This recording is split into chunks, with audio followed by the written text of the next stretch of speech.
ఆంధ్రప్రదేశ్ తెలంగాణ రాష్ట్రాల్లో టెట్ డిఎస్సికి సన్నద్ధమవుతున్నటువంటి ప్రియమిత్రులందరూ కూడా నా హృదయపూర్వకమైనటువంటి నమస్కారాలు. ప్రేమైన మిత్రులారా, మనం గత క్లాసెస్లో దాదాపుగా 17 గ్రాండ్ టెస్టుల్ని సక్సెస్ఫుల్గా కంప్లీట్ చేసుకోవడం అనేది జరిగింది. ఈ క్లాస్లో 18వ గ్రాండ్ టెస్ట్ గురించినటువంటి విషయాల్ని సంపూర్తిగా నేర్చుకుందాం. ఈ గ్రాండ్ టెస్ట్ అనేవి మీ అందరికీ తెలిసిన విషయమే. మనం 50 గ్రాండ్ టెస్ట్ సిరీస్ని మనం ప్రారంభించుకున్నాం. మ్యాక్సిమం మనం ఈ నెలలో అంటే డిసెంబర్ నెలలో మ్యాక్సిమంగా 25 గ్రాండ్ టెస్టులు ఇంకా ఏదైతే ఉన్నాయో, ఇంకా 7 గ్రాండ్ టెస్టులు ఏదైతే ఉన్నాయో ఈ మంత్లో నేను కంప్లీట్ చేయడం జరుగుతుంది. మ్యాక్సిమం మీకు జనవరి మంత్ కల్లా ఈ యొక్క 50 గ్రాండ్ టెస్టులని కంప్లీట్ చేయడానికి నేను ప్రయత్నం చేయడం జరుగుతుంది ఫ్రెండ్స్.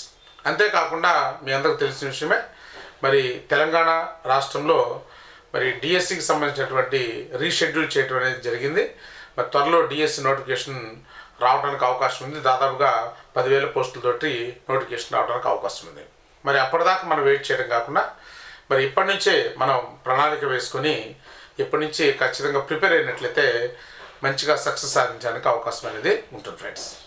రైట్ ఫ్రెండ్స్, మనం టెస్ట్ సిరీస్లోకి వెళ్దాం. Test number 14.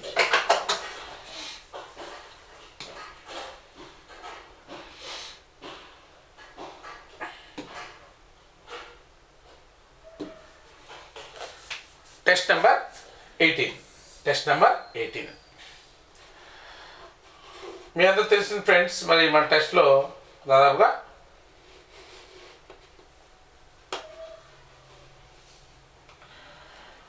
Social grand test 40 questions అనేవి ఉంటాయి.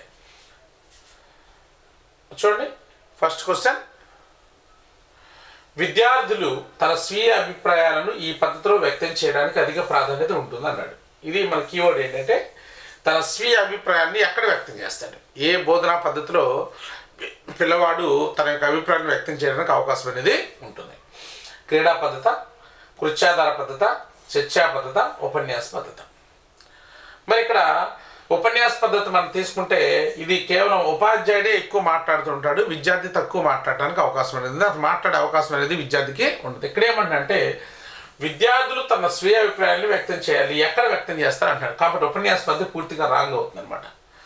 ముఖ్యంగా మన చర్చా పద్ధతి తీసుకున్నట్టయితే చర్చలో విద్యార్థులు అందరూ కూడా 2 లేక అంతకంటే ఎక్కువ మంది విద్యార్థులు కలిసి ఒక విషయాన్ని కూలంకషంగా అధ్యయనం చేసి ఒక అభిప్రాయానికి రావడానికి అవకాశం కల్పించేటువంటి బోధనా పద్ధతే ఈ చర్చా పద్ధతి. ఈ చర్చా పద్ధతిలో విద్యార్థులు అందరూ కూడా తమ యొక్క అభిప్రాయాన్ని, ఒక అంశానికి సంబంధించినటువంటి తమ అభిప్రాయాన్ని వ్యక్తం చేయడానికి అవకాశం అనేది ఉంటుందన్నమాట. చర్చా పద్ధతి అనేది కరెక్ట్ ఆన్సర్. అలాగే కృత్యాధార పద్ధతి, విద్యార్థుల చేత కృత్యాలు చేయించడం. అంటే ఇక్కడ విద్యార్థి ఎక్కువగా కృత్యాలు చేస్తూ ఉంటాడు.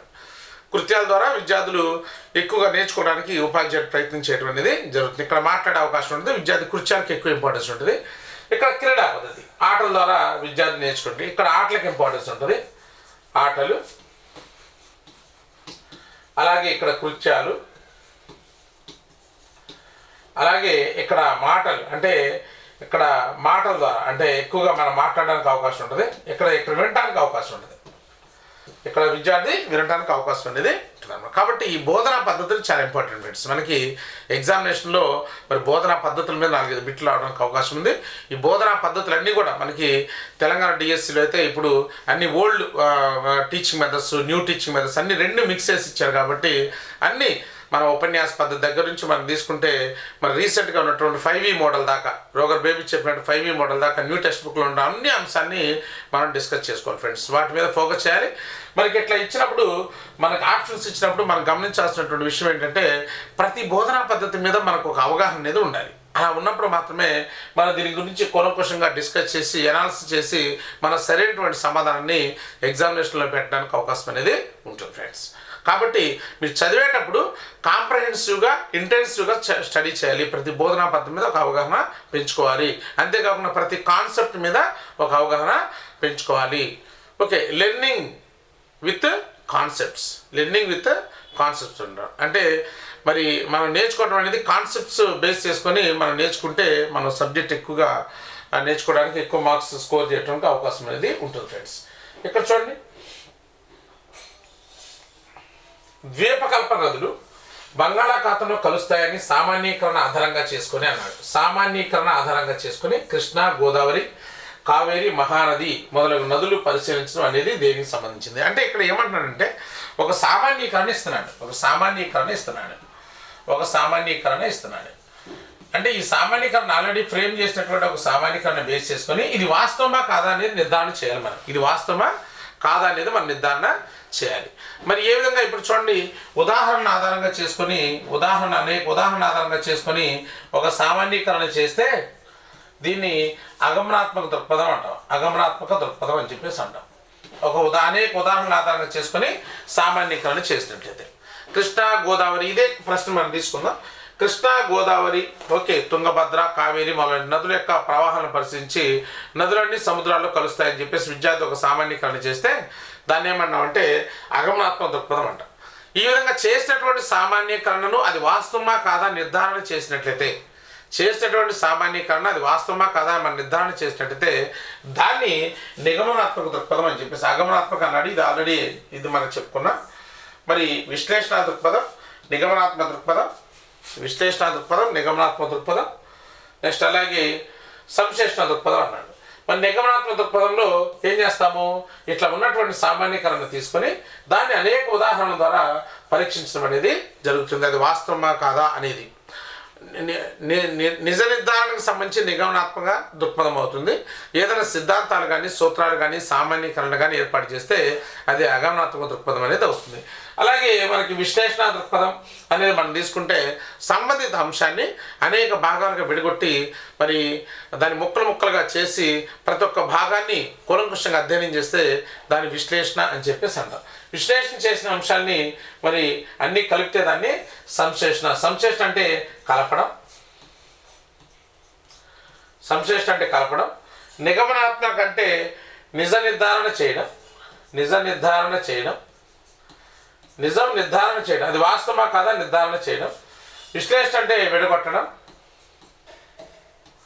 అగమనాత్మక అంటే సూత్రాలు, సిద్ధాంతాలు, సామాన్యీకరణలు చేస్తే దాన్ని అగమనాత్మక దృక్పథం అంటాం. ఈ 4 దృక్పథాలు మనం ప్రధానంగా సమస్య పరిష్కార పద్ధతిలో మనం గమనించవచ్చు అన్నమాట. రైట్. నెక్స్ట్, ప్రాజెక్ట్ పద్ధతి సూత్రాలకు సంబంధించినది అన్నాడు. సంబంధించనిది ప్రాజెక్ట్ పద్ధతి యొక్క సూత్రాలకి సంబంధించింది ఏది అని చెప్పేసి అన్నాడు. ప్రాజెక్ట్ పద్ధతి సూత్రాలు మనం తీసుకుంటే ఫస్ట్ మనకి ఉద్దేశ సూత్రం,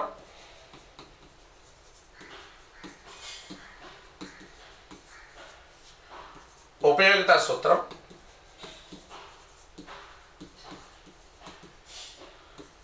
స్వేచ్ఛా సూత్రం,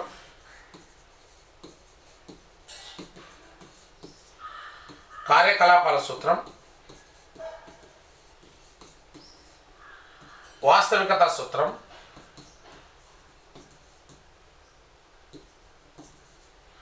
అలాగే అనుభవాల సూత్రం. ప్రాజెక్ట్ పద్ధతి యొక్క ప్రధానంగా మనకి 6 సూత్రాలు ఉన్నాయి. ఉద్దేశ సూత్రము, ఉపయోగిత సూత్రము, స్వేచ్ఛా సూత్రము, కార్యకలాపాల సూత్రము, వాస్తవికత సూత్రము, అనుభవాల సూత్రము. ఈ సూత్రాలు ఏం చెప్తున్నాయి ఏంటంటే, ప్రధానమైన ఈ సూత్రాలు ఏం చెప్తున్నాయి అంటే, ఏదైనా కూడా ఒక ప్రాజెక్ట్ అనే దాన్ని మనం ఎంపిక చేసుకున్నప్పుడు, ప్రాజెక్ట్ అనే దాన్ని విద్యార్థి సెలెక్ట్ చేసుకున్నప్పుడు ఆ ప్రాజెక్ట్ అనేది ఈ సూత్రాన్ని ఫుల్ఫిల్ చేస్తూ ఉండాలన్నమాట. ఏంటి ఆ సూత్రాలు? తప్పనిసరిగా ఒక ప్రాజెక్ట్కి ఉద్దేశం అనేది ఉండాలి. ఉద్దేశం అంటే ఏంటి? ఈ ప్రాజెక్ట్ నువ్వు ఎందుకు చేస్తున్నావో తెలిసి ఉండాలన్నమాట. ఏదైనా ఒక పని మనం ఎందుకు చేస్తున్నామో తెలియజేసేది ఉద్దేశం. ఆ ఉద్దేశం ఉండాలి. అది ఉపయోగకరంగా ఉండాలి. విద్యార్థి స్వేచ్ఛగా చేయగలిగేదిగా ఉండాలి.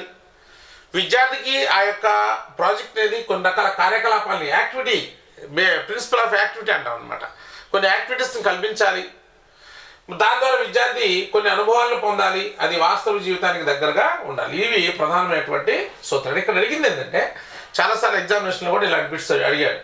ప్రాజెక్ట్ పద్ధతి సూత్రాలకు సంబంధించినది అన్నాడు. సంబంధించినది అని అడిగినప్పుడు మనకు తప్పనిసరిగా సంబంధించినటువంటి సూత్రాలు ఏమున్నాయి అనేది కూడా మనకు ఒక అవగాహన ఉండాలి. చూడండి, వాస్తవికత సూత్రం అనేది ఇక్కడ తీసుకుంటే వాస్తవిక సూత్రం ఉంది.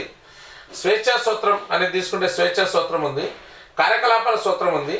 పరిణామ సూత్రం అనేది ఎక్కడ కూడా లేదు. ఫ్రెండ్స్.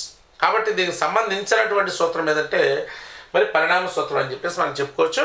మనకి ఎగ్జామినేషన్ పాయింట్ ఆఫ్ వ్యూలో గత పేపర్స్ మనం పరిశీలన చేసినట్టయితే ప్రాజెక్ట్ పద్ధతి మీద, సమస్య పరిష్కార పద్ధతి మీద, మూలాధార పద్ధతి మీద ఎక్కువ బిట్స్ రావడానికి అవకాశం ఉంది. వాటిని బాగా ఫోకస్ చేయాలి ఫ్రెండ్స్. నెక్స్ట్ 4 చూద్దాం. మొఘల్ సామ్రాజ్యం రాజుల గురించి తెలియజేసినప్పుడు అంటే ఏ రకమైన చార్ట్ను మనం ఉపయోగించు? కార్యకారణ చార్ట, వంశ చార్ట, ఫ్లిప్ చార్ట, ఓకే, అలాగే వంశ చార్ట. వంశ చార్ట్ అని 2 సార్లు అడిగాడు. ఓకే, దీనికి ఆన్సర్ వచ్చేసరికి మనకి వంశ చార్టు లేక వంశవృక్ష చార్టు అని చెప్పేసి మనం చెప్పుకోవచ్చు అనమాట. మరి కార్యకారణ చార్ట్ అంటే దాన్ని ప్రాసెసింగ్ చార్ట్ అంటాం. ఏదైనా ఉత్పత్తికి సంబంధించింది, ఏదైనా ఫర్ ఎగ్జాంపుల్ మనం సిమెంట్ తయారీలో సిమెంట్ ఉత్పత్తి ఎలా జరుగుతుంది, లేకపోతే వస్త్రం తయారీలో వస్త్రం ఏ విధంగా డిఫరెంట్ స్టేజెస్ గురించి చెప్పడానికి ఇది ఉపయోగిస్తాం. డిఫరెంట్ స్టేజెస్ గురించి చెప్పడానికి ఉపయోగిస్తాం. ఇది స్టేజ్ 1, స్టేజ్ 2 కార్యక్రమం చార్ట్. వంశ చార్ట్ అనేది మనం తీసుకుంటే ఇలా ఉంటుంది అనమాట. వంశవృక్ష చార్ట్ అని చెప్పేసి అంటాం. వంశవృక్ష చార్ట్ అని చెప్పేసి అంటాం. సో ఇలాగా మనము చేయొచ్చు. ఇది వంశ చార్ట్ అని చెప్పేసి, వంశవృక్ష చార్ట్ అని చెప్పేసి అంటాం. ఈ యొక్క సామ్రాజ్యం గురించి, మొఘల్ సామ్రాజ్యం గురించి చెప్పాలన్నప్పుడు ఇది మొఘల్ సామ్రాజ్యం, ఇది మొఘల్ సామ్రాజ్యం. దీంట్లో మరి దీనికి స్టార్టింగ్ ఎవరు? దీనికి 1526లో బాబర్ దీన్ని స్థాపించడం జరిగింది. తర్వాత బాబర్ తర్వాత ఎవరు వచ్చారు? హుమాయూన్ వచ్చాడు, అక్బర్ వచ్చాడు, షాజహాన్, జహంగీర్. ఓకే, ఇలాగా ఉన్నటువంటి రాజుల గురించినటువంటి విషయాన్ని ఇలా చక్కగా మనము తెలియజేస్తే దాన్ని వంశ చార్ట్ అని చెప్పేసి అన్నాం. ఫ్లిప్ చార్ట్ అంటే దీంట్లో ఎలా ఉంటాయి అంటే ఒక పక్క ఏమో బొమ్మ ఉంటుంది, ఇంకో పక్క సమాచారం అనేది ఉంటుంది. అలాంటి చార్ట్ మనం ఫ్లిప్ చార్ట్ అని చెప్పేసి అంటూ ఉంటాం. ఇది ప్రధానంగా వంశ చార్ట్ లేక వంశవృక్ష చార్ట్ అని చెప్పేసి మనం చెప్పుకోవచ్చు ఫ్రెండ్స్. నెక్స్ట్, విద్యార్థి మూఢనమ్మకాలను విస్మరించడం అనేది ఏ రకమైన విలువ? చాలా ఇంపార్టెంట్ ఫ్రెండ్స్. మనకి విలువల్లో నుంచి కూడా బిట్లు తరచుగా అడుగుతుంటాడు. మరి ప్రతి పేపర్లో మనం తీసుకున్నట్లయితే విలువల మీద బిట్ లేకుండా ఎక్కడ కూడా లేదనే విషయాన్ని మనం గమనించాలి. మరి మనకు విలువల గురించి మనము క్లాస్ కూడా చేయడం జరిగింది, వీడియోలో మనం అప్లోడ్ చేయడం జరిగింది మన యూట్యూబ్లో. మరి అది ఒక క్లాస్ చూడండి. నెక్స్ట్, ఈ విలువలకు సంబంధించి ఏ విలువ అని చెప్పేసి అంటున్నాడు. అప్లికేషన్ ఓరియంటెడ్లో అడుగుతుంటాడు అనమాట. ఇక్కడ చూడండి, విద్యార్థి మూఢనమ్మకాలను విస్మరించడం. విద్యార్థి మూఢనమ్మకాలు విస్మరించడం ఎలాంటి విలువని అడుగుతున్నాడు? సృజనాత్మక విలువన, ప్రయోజనాత్మక విలువన, నెక్స్ట్ శాస్త్రీయ వైఖరి పెంపొందించే విలువన. మనకి దాదాపు తీసుకుంటే ఒక 20 రకాల విలువలు అనేవి ఉన్నాయి. ఏ విలువ దేనికి సంబంధించి దానికి అప్లికేషన్ ఓరియంటెడ్లో క్వశ్చన్స్ అనేవి ఏ విధంగా అడుగుతాడు అనేది మీద ఒక అవగాహన కూడా మనం పెంపొందించుకోవాలి. ఇక్కడ సృజనాత్మక విలువ అంటే మరి క్రియేటివ్ వాల్యూస్ అంటాం. వీటిని మనం భిన్నంగా ఆలోచించు, థింక్ డిఫరెంట్ అనమాట. థింక్ డిఫరెంట్, ఆ విధంగా భిన్నంగా ఆలోచిస్తూ భిన్నమైన పనులు చేస్తూ ఉంటే వాటిని క్రియేటివ్ వాల్యూస్ అంటాం. ప్రయోజనాత్మక విలువలు అంటే మనం ఏదైతే నేర్చుకున్నటువంటి విషయాన్ని నిజ జీవితంలో మనం ఉపయోగించుకునే విధంగా చేసినట్టయితే దాన్ని ప్రయోజనాత్మక విలువ అని చెప్పేసి అంటాం. ఫర్ ఎగ్జాంపుల్, మనము డిమాండ్ సిద్ధాంతం నేర్చుకున్నాం. డిమాండ్ సిద్ధాంతం నేర్చుకున్న తర్వాత విద్యార్థి మరి ధర తక్కువ ఉన్నప్పుడు ఎక్కువ వస్తువులు కొనుక్కుంటాడంటే అతను ఏం చేస్తున్నాడు? ప్రయోజనాత్మక విలువని పొందుతాడు. అంటే తను నేర్చుకున్న సిద్ధాంతాన్ని నిజ జీవితంలో మనం ఉపయోగించుకుంటూ ఉన్నాడు. నల్లరేగడి నెలలో పత్తి బాగా పండుతుందనే విషయం తెలుసుకున్నటువంటి వ్యక్తి నల్లరేగడి నెలలో మరి పత్తి విత్తనాలు వేసి మరి పత్తిని పండిస్తున్నాడు అంటే అతను దాన్ని ఉపయోగించుకుంటూ ఉన్నాడు అనమాట. దానికి ప్రయోజనాత్మక విలువ అని చెప్పేసి అంటాం. శాస్త్రీయ వైఖరిని పెంపొందించేటువంటి విలువ, దీన్నే సైంటిఫిక్ యాటిట్యూడ్ డెవలప్మెంట్ వాల్యూస్ అని చెప్పేసి అంటాం. సో సైంటిఫిక్ యాటిట్యూడ్ అంటే ఏంటి? శాస్త్రీయ దృక్పథం అనేది చాలా ఇంపార్టెంట్ మనకి. శాస్త్రీయ దృక్పథం, scientific attitude is more important. ఏంటి సైంటిఫిక్ యాటిట్యూడ్ అంటే? సైంటిఫిక్ యాటిట్యూడ్ అంటే ప్రతిదాన్ని కూడా దేన్ని కూడా గుడ్డిగా నమ్మకుండా మనం ప్రయోగపూర్వకంగా పరిశీలన చేసి తెలుసుకోవడం, దాన్ని నమ్మటం, దాన్ని సైంటిఫిక్ యాటిట్యూడ్ అని చెప్పేసి అంటాం. మరి సాధారణంగా మనం తీసుకుంటే గ్రామీణ ప్రాంతాల్లో మనము బయలుదేరినప్పుడు మరి ఎవరైనా ఎదురు రావడం కానీ, ఓకే, వితంతులు ఎదురొస్తే మరి ప్రయాణం ఆపుకోవడం కానీ, ఇది పిల్లి ఎదురొస్తే ఆపుకోవడం కానీ, మరి శుభముహూర్తాలు చూడడం కానీ, ఇవన్నీ కూడా మనం చూస్తూ ఉంటాం, ఇవన్నీ కూడా గమనిస్తూ ఉంటాం.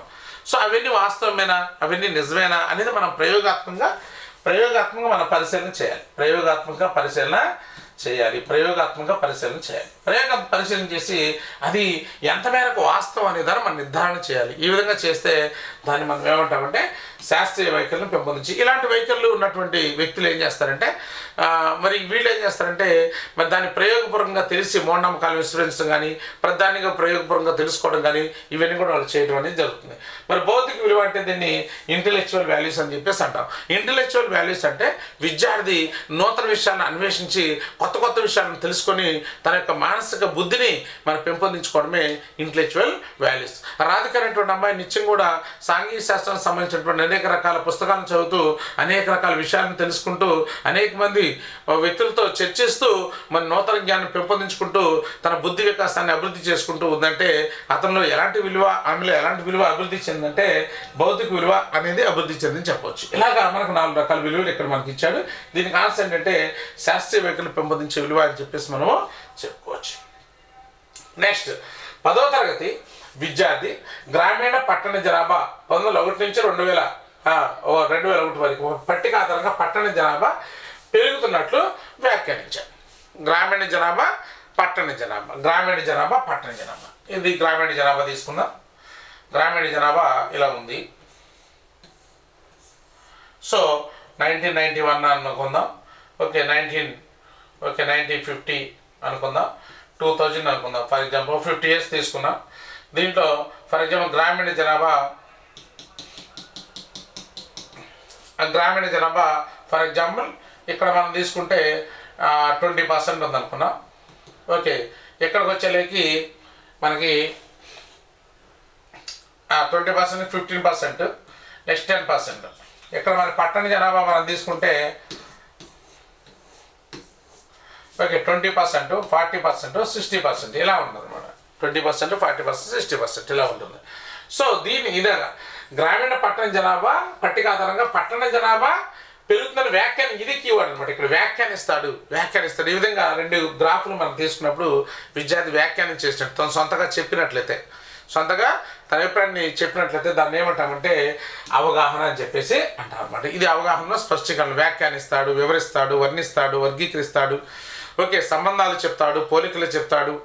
ఓకే ఇలా సంబంధాన్ని గుర్తిస్తాడు, విచక్షణ చేస్తాడు, దోషాలు కనుక్కుంటాడు, దోషాలు సరిదిద్దుతాడు, ఉదాహరణలు ఇస్తాడు. ఇలాంటి దాదాపుగా ఈ అవగాహనలో మనకి 12 రకాల స్పష్టీకరణలు ఉన్నాయి.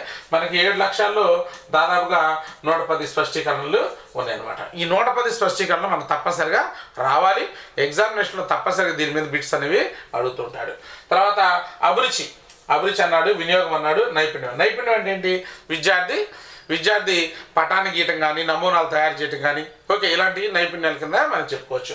మరి వినియోగం అంటే విద్యార్థి నిజ జీవితంలో వాటిని వినియోగించుకోవడం, అంటే విశ్లేషించడం, సంశ్లేషించడం, అలాగే కారణాలు చెప్పడం, అలాగే సాధారణీకరణలు చేయడం, జరగబోయేదాన్ని ఊహించడం, జరగబోయేది చెప్పడం, పరికల్పన చేయడం, పరికల్పనని పరీక్షించడం, పరికల్పన అవదో కాదో చూడడం, సంబంధాన్ని స్థాపించడం, సూచనలు ఇవ్వడం, ఇలాంటివన్నీ కూడా మన వినియోగంలో చేస్తాం. అభిరుచి అంటే విద్యార్థి సంబంధిత అంశాన్ని చదువుకున్న తర్వాత దానికి సంబంధించి కొన్ని రకాల సమాచారాన్ని సేకరించుకోవడం, బొమ్మలు సేకరించుకోవడం, ఇవన్నీ కూడా అభిరుచి కిందకి మనం చెప్పుకోవచ్చు.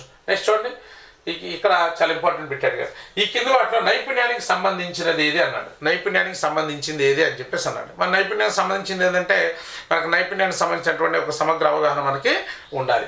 పటాలు, బొమ్మలు చక్కగా గీయగలుగుతాడు, పటంలో దోషాలు కనుక్కొని సవరిస్తాడు, నూతన పరికల్పనను రూపొందిస్తాడు, నమూనాలు చక్కగా. ఇక్కడ సంబంధించింది అన్నాడు కదా, సంబంధించనిది అనాలి, సంబంధించనిది ఏది.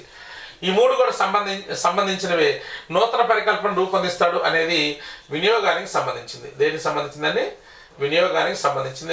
నూతన పరికల్పన రూపొందిస్తాడు అనేది వినియోగానికి సంబంధించింది. Right friends? సో కాబట్టి ఇవన్నీ కూడా చూడండి, పటాలు, బొమ్మలు చక్కగా గీయగలుగుతాడు, పటంలో దోషాలు కనుక్కొని సవరిస్తాడు, నమూనాలు చక్కగా తయారు చేస్తాడు. ఇవన్నీ కూడా నైపుణ్యానికి సంబంధించినవిగా మనం చెప్పుకోవచ్చు. నైపుణ్యాలు కూడా మనకి 5 రకాల నైపుణ్యాలు. దానికి ఒక కోడ్ కూడా చెప్పాను, డి రెమో.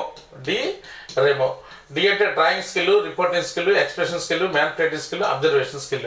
దీంట్లో కొన్ని రకాల స్పష్టీకరణలు అనేవి ఉంటాయి అన్నమాట. వాటిని కూడా మనం స్టడీ చేయాలి. నెక్స్ట్ చూడండి 8వది. ఈ కింది వాటిలో గ్రాఫిక్ ఉపకరణం కానిది ఏదన్నాడు. మనకి ఇది టీచింగ్ ఎయిడ్స్లో నుంచి ఇవ్వడం జరిగింది. టీచింగ్ ఎయిడ్స్లో నుంచి మనకు అడిగాడు. టీచింగ్ ఎయిడ్స్లో మనం ప్రధానంగా తీసుకుంటే మనకి 7 రకాల క్లాసిఫికేషన్స్ గురించి మనం చెప్పుకున్నాం. క్లాసిఫికేషన్స్ టీచింగ్ ఎయిడ్స్లో మనకి గ్రాఫిక్ ఎయిడ్స్ అని చెప్పుకున్నాం, ప్రదర్శన బల్లలు, అలాగే త్రిమితీయ సాధనాలు, అలాగే ప్రక్షేపక సాధనాలు, శ్రవణ సాధనాలు, దృశ్య శ్రవణ సాధనాలు, అలాగే కృత్యోపకరణాలు అని చెప్పేసి టిఎల్ఎం క్లాసిఫికేషన్ గురించి మనం చెప్పుకోవడం జరిగింది అన్నమాట. 7 రకాల క్లాసిఫికేషన్స్ ఉన్నాయి. తప్పనిసరిగా వీటి నుంచి ఒక బిట్ ఎగ్జామినేషన్లో అడుగుతాడు. అంటే మనం మనము బోధన చేసేటప్పుడు విద్యార్థుల్లో మంచి అభ్యసన అనుభవాల్ని తీసుకొని రావాలంటే ఉపాధ్యాయుడిగా మనందరం కూడా కొన్ని రకాల బోధనోపకరణాలని బోధనా సామాగ్రి అనే వాటిని మనం తప్పనిసరిగా యూజ్ చేయాలన్నమాట. మరి యూజ్ చేయాలంటే మరి దాని మీద ఒక అవగాహన ఉండాలి. మరి మీకు ఎంత మేరకు అవగాహన ఉంది అనేది కూడా ఈ మోడల్లో టెస్ట్ చేయడం జరుగుతుంది. లేకపోతే దీంట్లో ఒకటి ఇచ్చి వరుసగా ఇచ్చేసి ఇవి ఏ రకమైన బోధనోపకరణాలని చెప్పేసి కూడా అడిగితే ఈ టేబుల్ మొత్తం కూడా మీకు అవగాహన ఉందా లేదా తెలుసుకోవడానికి ఎగ్జామినర్కి అవకాశం అనేది ఉంటుంది. ఆ విధంగా కూడా బిట్స్ గతంలో అడిగినట్టుగా మనం గుర్తించాలి. మరి గ్రాఫిక్ ఒక కానిది ఏదన్నాడు. గ్రాఫిక్ ఉపకరణం కానిది ఏది? కార్టూన్. ఇది గ్రాఫిక్ ఉపకరణమే కార్టూను. పోస్టర్ గ్రాఫిక్ ఉపకరణమే. పాంప్లెట్ గ్రాఫిక్ ఉపకరణమే. స్లైడ్ అనేది ప్రక్షేపక సాధనం. ఇది స్లైడ్ అనేది ప్రక్షేపక సాధనం. ఇలాగా మనకి అడిగాడు అనమాట. ఇలా అడిగాడు అంటే దీని పట్ల మనకి ఏమవుతుంది, ఎంత మేరకు టీచింగ్ ఎయిడ్స్ మీద నీకు అవగాహన ఉందనేది ఈజీగా ఎగ్జామినర్కి అవగాహన కావడానికి అవకాశం ఉంది. కాబట్టి ఇక్కడ దీనికి ఆన్సర్ ఏంటంటే స్లైడ్. దీని గ్రాఫిక్ ఉపకరణం కాదు, ఇది ప్రక్షేపక ఉపకరణం అవుతుంది. నెక్స్ట్ స్వాతంత్రోద్యమం అను పాఠ్యాంశ బోధనకు గాను ఉపాధ్యాయుడు వినియోగించినటువంటి తోలుబొమ్మలు. ఏంటి? తోలుబొమ్మలు అన్నది ఏ బోధన ఉపకరణానికి సంబంధించింది? ఇందాక మనం చెప్పుకున్నాం. తోలుబొమ్మలు దేని కిందకి వస్తుంది? ప్రక్షేపక సాధనమా, త్రిమితీయ సాధనమా, గ్రాఫిక్ శ్రవణోపకరణం. ఇది ప్రక్షేపక సాధనకి వస్తుంది అనమాట. త్రిమితీయ సాధనానికి కిందకి వస్తుంది. త్రిమితీయ సాధనం అంటే ఏంటి? పొడవు, వెడల్పు, ఎత్తు లేక లోతు వంటి లక్షణాలు ఉన్నట్లయితే, పొడవు, వెడల్పు, ఎత్తు లేక లోతు వంటి లక్షణాలు ఉన్నట్లయితే వాటిని త్రిమితీయ సాధనాలు అని చెప్పేసి అన్నారు. ఈ తోలు బొమ్మలు అనేటువంటివి ఇలాంటి లక్షణాలు కలిగి ఉంటాయి కాబట్టి వాటిని త్రిమితీయ సాధనాలు అని చెప్పేసి మనం చెప్పుకోవచ్చు. ప్రక్షేప సాధనాలు అంటే ప్రొజెక్టర్ సహాయంతో ఉపయోగించేటువంటి వాటిని ప్రక్షేప సాధనాలు అంట. గ్రాఫిక్ ఉపకరణాలు అంటే పొడవు, వెడల్పు ఉండి సమతలంగా ఉన్న వాటిని గ్రాఫిక్ ఉపకరణాలు అంటాము. శ్రవణోపకరణాలు అంటే ఇది కేవలం వినడానికి మాత్రం ఉపయోగపడితే వాటిని వినడానికి ఉపయోగపడితే వాటిని శ్రవణోపకరణాలు అని చెప్పేసి మనం చెప్పడం జరుగుతుంది ఫ్రెండ్స్. రైట్. కాబట్టి దీనికి ఆన్సర్ ఏంటంటే ఇది త్రిమితీయ సాధనం. నెక్స్ట్ స్త్రీల ఎడల విద్యార్థి గౌరవం కలిగి ఉండటం అనేది. స్త్రీల ఎడల గౌరవం అనే పాట, గౌరవం కానీ నిజాయితీ, ఓకే, అలాగే సహనం, సహకారం, ప్రేమ, దయ, జాలి, కరుణ, సహనం, సహకారం, ఓకే, నిజాయితీ, ఓకే, ఇలాంటివన్నీ మర్యాద, ఇలాంటివన్నీ కూడా గౌరవించడం, ఓకే, బాధ్యత కలిగి ఉండడం, ఓకే, ఆమోదించడం, తిరస్కరించడం, ఇలాంటి యాక్సెప్ట్స్ అన్నీ కూడా దేని కిందకి వస్తాయంటే ఇది వైఖరి కిందకి వస్తాయి. ఇక్కడ చూడండి, జ్ఞానమా లేక అభిరుచ, వైఖరి, అవగాహన అని చెప్పేసి అన్నాడు. గౌరవించడం, గౌరవం కలిగి ఉండటం, ఇది కీవర్డ్ అనమాట. గౌరవించడం అనేది మనకి వైఖరికి సంబంధించింది అనమాట. మరి దీంట్లో ఏమేమి వస్తాయి వైఖరిలో మనం తీసుకుంటే జాలి, దయ, కరుణ, సానుభూతి, సహకారం, పరోపకారం, నెక్స్ట్ గౌరవించడం, ఆమోదించడం, తిరస్కరించడం, దేశభక్తి, ఇలాంటి ఇంకా ఇవన్నీ కీవర్డ్స్ అనమాట. దీనికి వైఖరికి సంబంధించినటువంటి కీవర్డ్స్.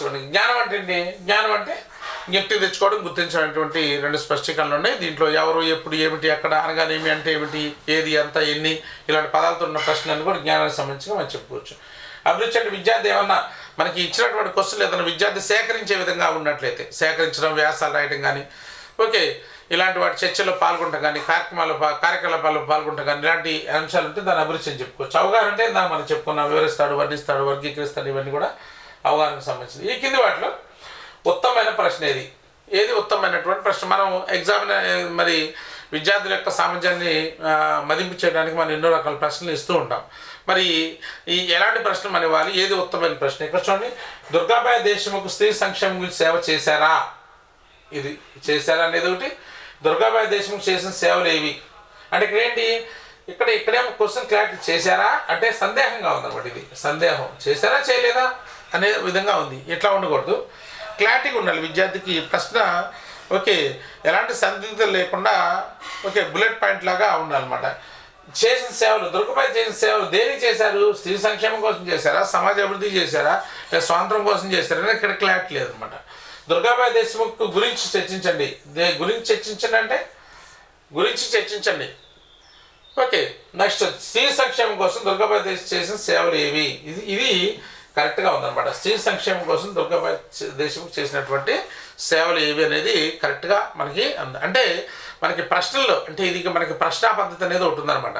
ఈ ప్రశ్నా పద్ధతిలో మన ప్రశ్న ఎలా ఉండాలి ఓకే అనే దానికి సంబంధించినటువంటి అంశాలు ఇక్కడ మనం డిస్కస్ చేసుకోవడం జరిగిందనమాట. దాంట్లో ఇలాంటి విషయాలని కూడా అక్కడ నేర్చుకుంటాం మనం. నెక్స్ట్,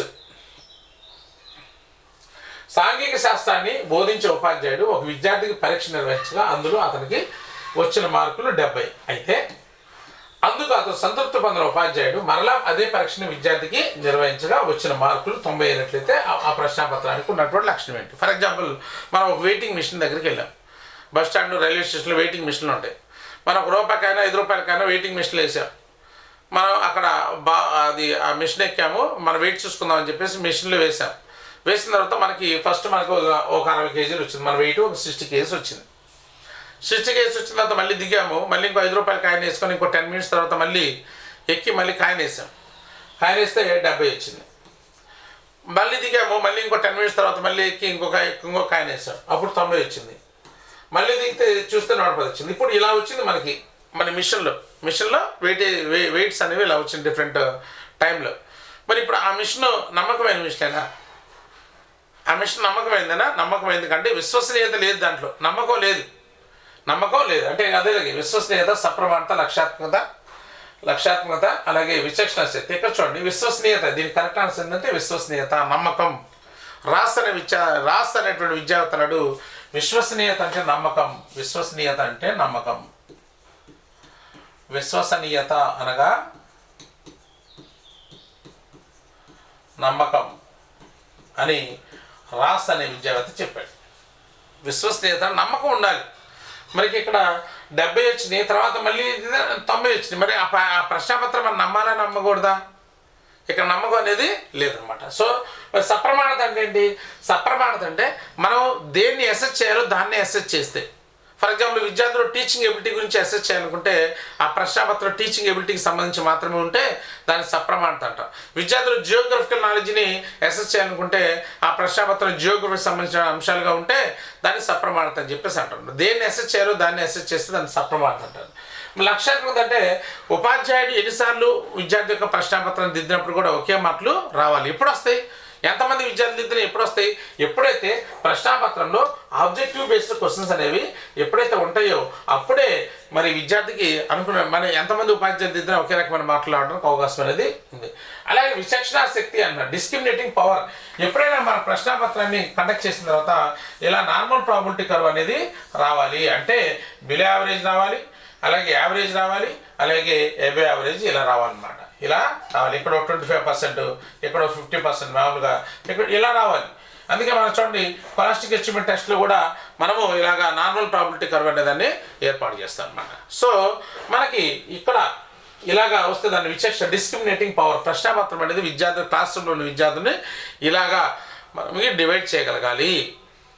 ఎలాగా ఉంటే అది మంచి ప్రశ్నాపత్రం అని చెప్పుకోవచ్చు అన్నమాట. కాబట్టి దీనికి ఆన్సర్ ఏంటంటే మనకి విశ్వసనీయత అని చెప్పేసి మనం చెప్పుకోవచ్చు అన్నమాట. నెక్స్ట్ చూడండి, ఈ కింది వాళ్ళలో ప్రశంసా సున్నితత్వం అనే అంశానికి సంబంధించినది ఏదన్నాడు? ప్రశంసా సున్నితత్వం ఇక్కడ మనకి ఇది ప్రధానంగా మనకి విద్యా ప్రమాణాల నుంచి తీసుకున్నాడు. విద్యా ప్రమాణాలు ఇక్కడ మనకి న్యూ టెక్స్ట్ బుక్లో మనం తీసుకుంటే విద్యా ప్రమాణాల గురించినటువంటి అంశాలు ఉన్నాయి. మనకు 6 రకాల విద్యా ప్రమాణాలు ఉన్నాయి. విషయావగాహన, ఇచ్చిన అంశాన్ని చదివి అర్థం చేసుకొని వ్యాఖ్యానించడం, అలాగే సమాచార సేకరణ నైపుణ్యాలు, ఇంకే ప్రశంస సున్నితత్వం, పఠన నైపుణ్యాలు, సమకాలీన అంశాలపై ప్రతిస్పందన, ఇట్లా మనకి 6 రకాల అంశాలు అనేవి ఉన్నాయి అన్నమాట. 6 రకాల అంశాలు ఉన్నాయి.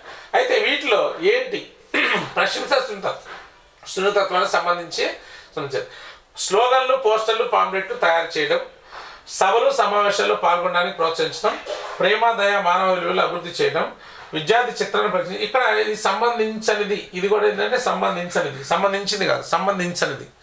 ప్రశంసా సున్నితత్వానికి సంబంధించింది ఏంటి అని చెప్పేసి అడుగుతున్నాడు. మరి ఏంటి పోస్టర్లు, స్లోగన్లు మరి ఇవన్నీ కూడా తయారు చేయడం దీనికి సంబంధించింది. సభలు సమావేశాల్లో పాల్గొనడం కూడా దానికి సంబంధించింది. మానవతా విలువలు కలిగి ఉండడం కూడా దానికి సంబంధించింది. మరి విద్యార్థి చిత్రాన్ని పరిశీలించి చర్చించడం అనేది ఎక్కడ జరుగుతుందంటే విషయ అవగాహనలో జరుగుతుంది.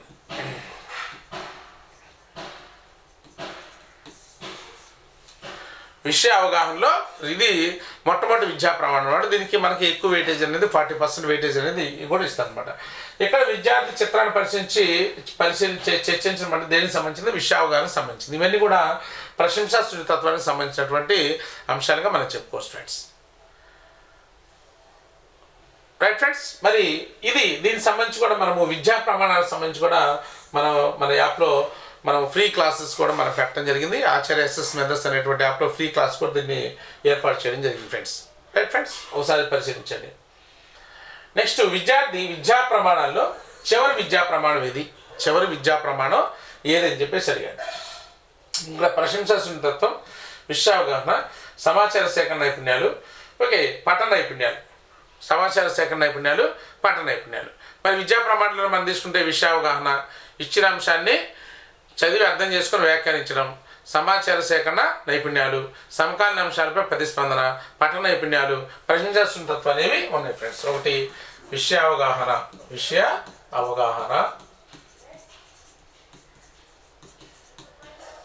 ఇచ్చిన అంశాన్ని చదివి అర్థం చేసుకొని వ్యాఖ్యానించడం,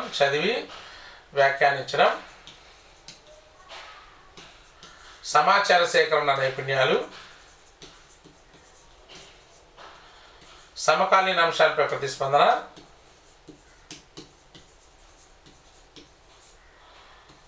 పఠన నైపుణ్యాలు, ప్రశంసా సున్నితత్వం. ప్రశంస సున్నితత్వం అనేటువంటి 6 రకాల అంశాలు అనేవి ఉన్నాయి.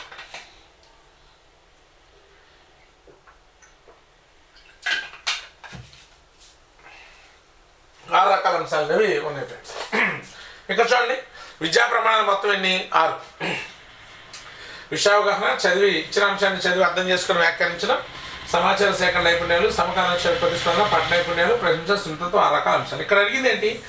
చివరి విద్యా ప్రమాణం ఏంటి? ఇక్కడ మొత్తంగా మనం తీసుకునే మొత్తం ఎన్ని విద్యా ప్రమాణాలు ఉన్నాయి? ఇది ఒక బిట్ అనమాట. 6 విద్యా ప్రమాణాలు ఉన్నాయి. మొట్టమొదటిది ఏంటి? విషయావగాహన. చివరిది ఏంటి?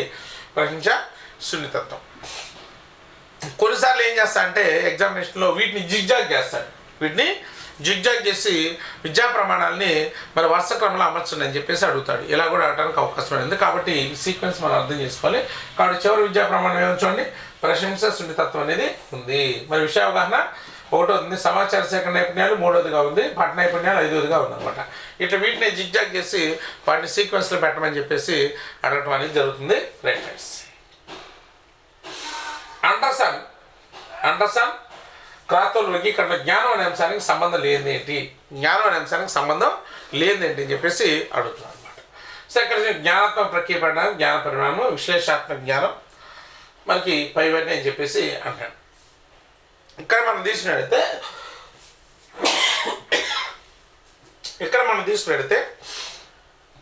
జ్ఞానాత్మక ప్రక్రియ పరిణామం, జ్ఞాన పరిణామం.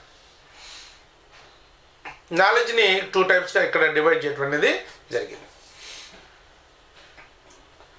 వీటిలో మనకి విశ్లేషణాత్మక జ్ఞానం అనేది ఎక్కడ కూడా లేదు. మనకి జ్ఞానాత్మక ప్రక్రియ పరిణామం, జ్ఞాన పరిణామం మాత్రం ఉంది. కానీ వీటిలో విశ్లేషణాత్మక జ్ఞానం అనేది వీటిలో మనం తీసుకుంటే ఫస్ట్ వాస్తవాలకు సంబంధించిన జ్ఞానం, 2వది భావనాత్మక జ్ఞానం, 3వది విధానాత్మక జ్ఞానం,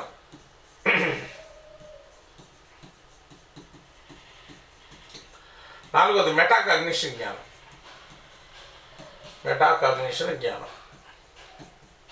ఇట్లా దీంట్లో 4 రకాలు ఉన్నాయి. కానీ ఇక్కడ విశ్లేషణాత్మక జ్ఞానం అనేది మనకి ఎక్కడ కూడా లేదు ఫ్రెండ్స్. కాబట్టి దీంట్లో సంబంధం లేనిది ఏదంటే విశ్లేషణాత్మక జ్ఞానం అనేది సంబంధం లేదని చెప్పేసి మనం చెప్పుకోవచ్చు అనమాట.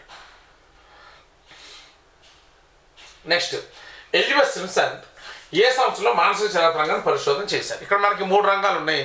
ఈ 3 రంగాలకు సంబంధించి ఎవరు పరిశోధన చేశారు, ఏ సంవత్సరంలో చేశారు అనేది కొన్నిసార్లు ఆడడానికి అవకాశం అనేది ఉంది ఫ్రెండ్స్. మనకి మనం ప్రధానంగా తీసుకుంటే 1956లో 1956లో బ్లూమ్స్ పరిశోధన చేశాడు. 1956లో మనకి బ్లూమ్స్ పరిశోధన చేశాడు. అలాగే మనకి 1964లో క్రాత్వోల్ పరిశోధన చేశాడు. 1964లో మన క్రాత్వోల్ పరిశీలన చేయడం జరిగిందనమాట. 1966లో ఎలిజబెత్ 1966లో సింప్సన్ పరిశోధన చేశాడు. 1969లో దవే పరిశోధన చేశాడు. 1972లో హారో పరిశోధన చేశాడు. ఇది పరిశోధన సంబంధించినటువంటి ఒక పిక్చర్ అనమాట. చూడండి ఒకసారి. 1956 బ్లూమ్స్, ఈయన ఫర్ ఎగ్జాంపుల్ ఈయన జ్ఞానాత్మక రంగంలో పరిశోధన చేశాడు. 96 డేవిడ్ ఆర్ క్రాత్వోల్ భావవ్యక్త రంగంలో పరిశోధన చేశాడు. వీళ్ళు ముగ్గురు కూడా మానసిక చలనాత్మక రంగంలో పరిశోధన చేసి ఇక్కడ అడిగినటువంటి బిట్ ఏంటంటే ఇది చూడండి, ఇది మనకు ఒక పిక్చర్ అనేది ఒక అవగాహన ఉండాలి. నెక్స్ట్ దీన్ని అడిగిన ఎలిజబెత్ సింప్సన్ ఏ సంవత్సరంలో పరిశోధన చేశాడు? ఎలిజబెత్ సింప్సన్ ఎక్కడ 1966 ఉందన్నమాట. ఇక్కడ పరిశోధన చేశాడు. 64 ఎవరు చేశారు? 64లో క్రాత్వోల్ చేశాడు. 65 లేదు, 67 లేదు వీటిలో. సో క్రాత్వోల్ 64 చేశారు, సింప్సన్ 66 చేశారు, 69లో దవే, 72లో హౌరో పరిశోధన చేయడం అనేది జరిగిందనమాట. మరి ఇది టాక్సానమీ నుంచి అన్నటువంటి బిట్. టాక్సానమీ, బ్లూమ్స్ టాక్సానమీ నుంచి తప్పనిసరిగా ఈ టాక్సానమీ అనేది చాలా ఇంపార్టెంట్. దీనికి సంబంధించిన క్లాస్ కూడా మనం వీడియో అప్లోడ్ చేసాము, దీనికి ఒకసారి చూడండి. A taxonomy for learning, teaching and nursing అనే పుస్తకం రాయబడినటువంటి సంవత్సరం ఏంటి?